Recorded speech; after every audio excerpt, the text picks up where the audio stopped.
Onde é que eu vou para compartilhar? Achei.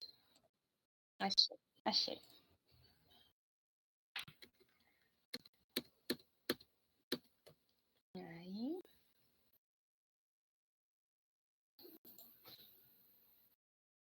Estamos vendo? Ok.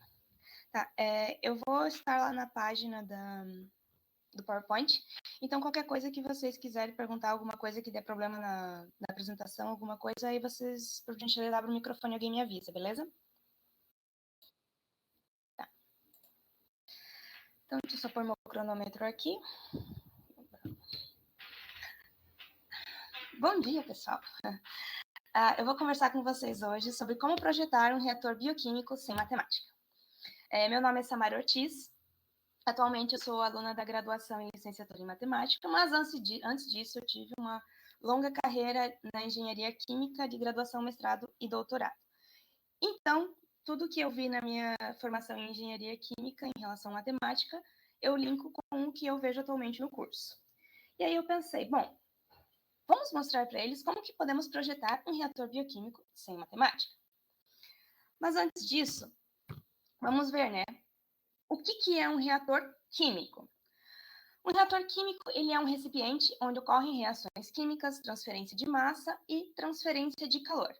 Então, aqui de um modo genérico, essa definição, né, de reator químico, e aí aqui eu trouxe uma imagem para ilustrar para vocês um dos tipos de reator químico. O reator químico, ele é um equipamento em escala normalmente industrial, pode ser também em escala de laboratório, que é menorzinho, escala piloto, que é um pouco maior, né? E ele normalmente ele é projetado de acordo com as necessidades do processo. Então, o que você vai fabricar? Você vai fabricar um iogurte. Então, tu faz um reator de acordo com as especificações do processo de fabricação de iogurte. Então, ele é fabricado de acordo com o processo que tu vai fazer. Então, aqui nesse exemplo, né, tem um reator químico e aqui tem um agitador. Normalmente, os reatores químicos têm agitador para manter a mistura em movimento, homogêneo. Eu gosto muito de pensar na parte de reator químico como uma panela, né? Que aí a gente vê na cozinha. Então, você está sempre mexendo para manter ali o que você está cozinhando de forma homogênea, que fique sempre numa temperatura homogênea tudo que você estiver cozinhando, por exemplo, uma sopa ou um molho, alguma coisa do gênero. E aqui tem as possíveis entradas. Entradas, tipo, são aberturas para você fazer talvez um controle de temperatura, um controle de pH, por exemplo. E aí que vem o legal do reator químico, que você pode fazer controles. Então, quando você está em escala industrial, pensando em otimizar o processo, ou seja, produzir mais em menos tempo, com menos matérias-primas, é muito importante você ter o controle desse processo para que ele seja otimizado. Então, é possível controlar a temperatura, é possível controlar a pressão, controlar o pH do meio, controlar o CO2, controlar a agitação, então, às vezes, mexer muito rápido ou mexer muito devagar. Então, essas são algumas das opções de controle de um reator químico. Lembrando que depende do que você está produzindo. Tá, aí agora eu pergunto para vocês. Será que vocês têm algum reator químico em casa? Então, a resposta é sim. Bom, pelo menos provavelmente. Eu acredito que todo mundo deve ter um reator químico em casa. Coloquei entre aspas reator químico porque é uma coisa mais na ideia do que seria o reator químico, não um reator propriamente dito. Mas aí você se pergunta, tá, mas o quê? Aqui, tá? A panela de pressão, ela pode ser considerada um reator químico. Por quê? Porque acontecem reações ali dentro quando você cozinha, por exemplo, no feijão, acontecem mudanças químicas ali dentro e você também aumenta a pressão, né, dentro da panela de pressão para que aumente a temperatura do líquido que você estiver cozinhando. Então, essa é uma forma de pensar num reator químico.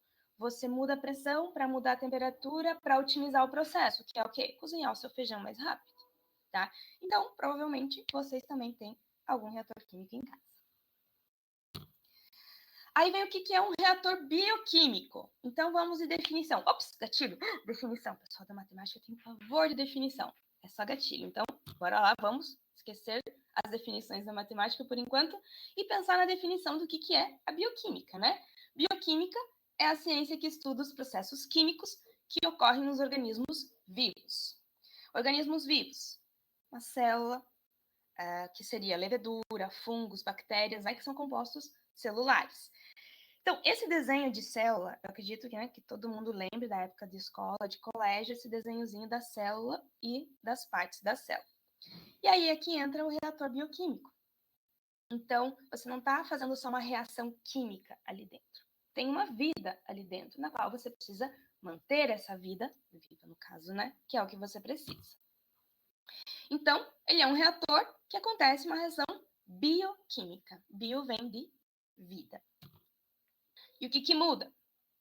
O que muda vai ser o controle do seu processo, do seu meio. Por quê?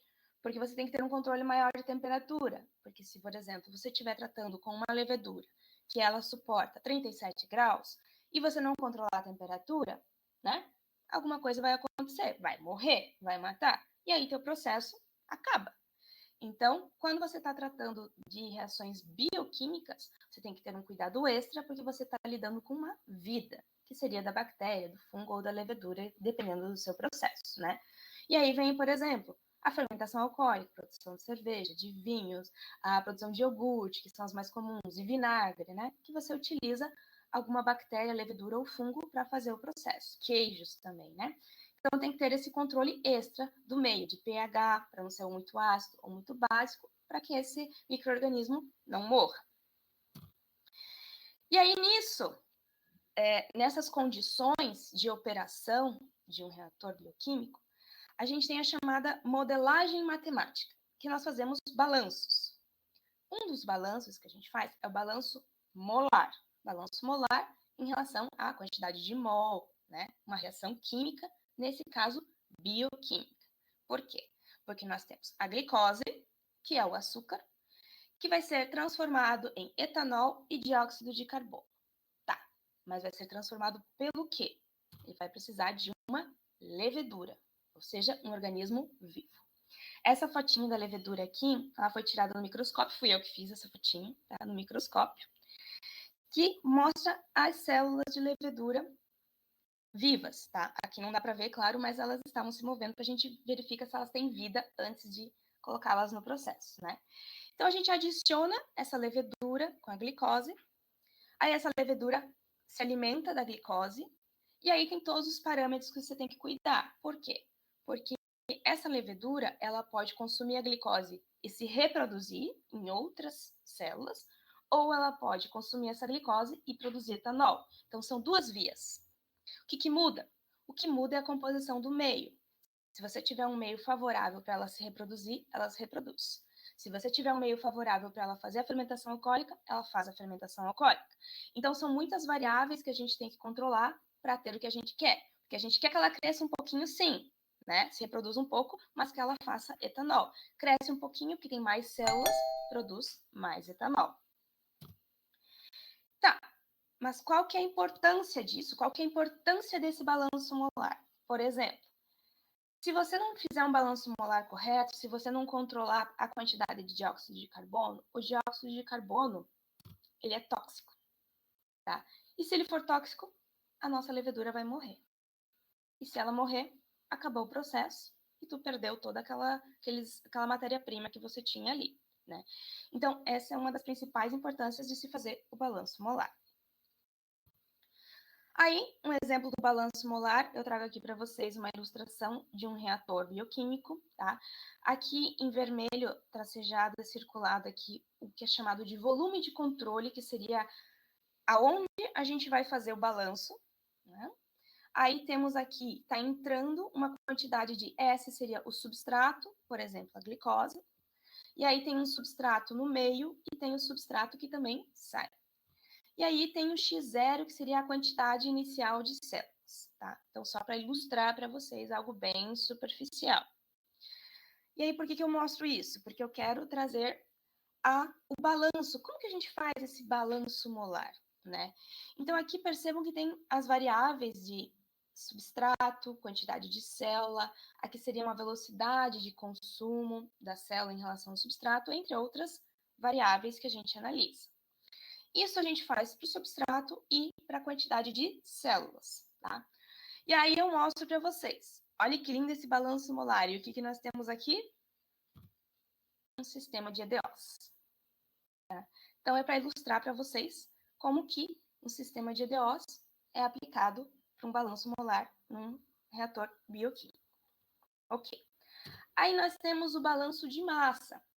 No balanço de massa, nós vamos controlar a quantidade de massa que entra, que sai, que gera, que consome, para termos o acúmulo. Mais precisamente, a gente analisa o quanto entra e o quanto sai nas fronteiras. Por exemplo, vou fazer uma sopa. Você tem que ter noção do tamanho da sua panela para saber o quanto de líquido você vai pôr ali dentro. O quanto de arroz você vai cozinhar, por exemplo, né? E tem que pensar que pode ter perdas. Por exemplo, você ferve, evapora água, evapora líquido. Então, vão ter perdas nas fronteiras da panela. Aí nós temos o que vai gerar e o que vai ser consumido, que seria no sistema. Então, por exemplo, teu sistema vai gerar vapor, ou ele pode consumir a água, né? Então, são essas variáveis que a gente analisa. Isso tudo para ver o acúmulo, ou seja, vai caber na minha panela, depois de começar a ferver, de dar espuma, vai caber na minha panela isso que eu estiver cozinhando, essa receita, né? E acreditem em mim, para fazer esse balanço de massa, a gente utiliza integral e derivada. Eu não trouxe para vocês todas as fórmulas, porque são muitas equações até chegar, muitas deduções, né, para chegar na equação final. Mas acreditem, é muito integral e derivada para a gente fazer esse balanço de massa. E aí eu pergunto, qual que é a importância disso? Por que é importante fazer o balanço de massa? Por causa disso. Se você não faz um balanço de massa adequado, pode ser que teu sistema transborde, acumule mais do que é o volume desse reator pode comportar. Então, é importante a gente ter esse balanço de massa também. Aí nós temos um balanço de energia. O balanço de energia, a gente considera principalmente a parte do calor. Ou seja, a taxa de calor que entra e a taxa de calor que sai no sistema, né, nas fronteiras, por exemplo, a chama do fogão está aquecendo a panela, mas a minha panela também perde calor, por exemplo, pela tampa, pela borda, pelas laterais. Ela perde calor. E aí nós temos também a taxa de geração de energia no sistema e a taxa de consumo de energia no sistema. Isso seria mais especificamente para reações químicas. É uma reação química exotérmica, por exemplo, né, que produz calor. É uma reação química endotérmica, que precisa de calor para acontecer, né? Então a gente faz esse balanço para também ter a taxa do aumento da energia interna. E para isso, falando de taxa, a gente está falando de derivada. Aí eu pergunto, qual a importância disso? A importância disso é que pode explodir o seu reator, assim como a panela de pressão. Tanto que a panela de pressão, ela tem a saída de vapor, ela tem uma saída de pressão para não ter perigo de explodir. Tanto que acontece, às vezes, acidente quando entope aquela saída de vapor da panela de pressão, que pode explodir a panela. Então, aí a importância de um balanço de energia. E aí eu pergunto para vocês, o que eu falei tudo, eu não falei de projeto de reator, certo? Eu falei do funcionamento de um reator bioquímico. Mas lá no início eu comentei também que para se projetar um reator bioquímico, você tem que saber qual que é o processo que vai acontecer nele. Então, o projeto de um reator bioquímico depende do processo. E aí eu pergunto, será que tem como eu projetar um reator bioquímico sem a matemática? Bom, visto que eu não consigo controlar o sistema sem a matemática, então, não, gente, não tem como fazer isso. Que coisa, né? E aposto que vocês não esperavam por essa resposta. Aposto que quando vocês viram o título da palestra, vocês realmente acreditaram que iam conseguir projetar qualquer coisa na engenharia, por assim dizer, sem matemática. Mas não, gente, não tem. A engenharia toda, a gente utiliza matemática do início ao fim do curso, né? E era isso que eu tinha para trazer para vocês hoje, gente. Obrigada pela atenção, tá? Eu dei uma apressadinha aqui para não atrasar a próxima palestra, mas eu espero que eu tenha conseguido trazer para vocês os principais elementos, né, da importância da matemática para a engenharia química no geral, não apenas num projeto de um reator bioquímico. Foi essa área que eu foquei, porque foi nessa área que eu fiz tanto meu mestrado quanto meu doutorado, em reator bioquímico, em fermentação alcoólica. Então, eu quis trazer um pouquinho para vocês disso, para mostrar que como eu, como estudante de matemática agora, tô no curso e tô vendo, nossa, eu já trabalhei com isso, nossa, eu já trabalhei com EDO, já trabalhei com derivado, já trabalhei com integral. Então, tudo eu consigo associar com a minha formação anterior. E dado que o tema de hoje era a interdisciplinaridade, então eu acho que casou com o que eu tinha para falar para vocês. E estou aberta a perguntas, por gentileza.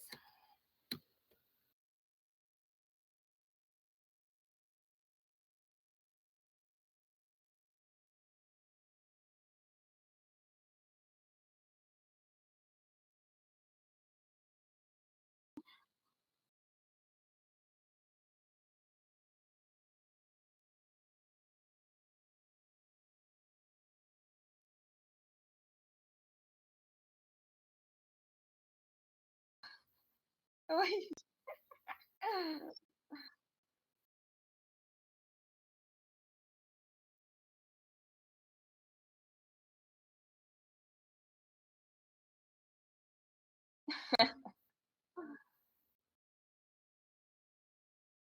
Eu tentei ser sucinta, né? Porque se eu quisesse me aprofundar um pouquinho, eu teria que me aprofundar muito.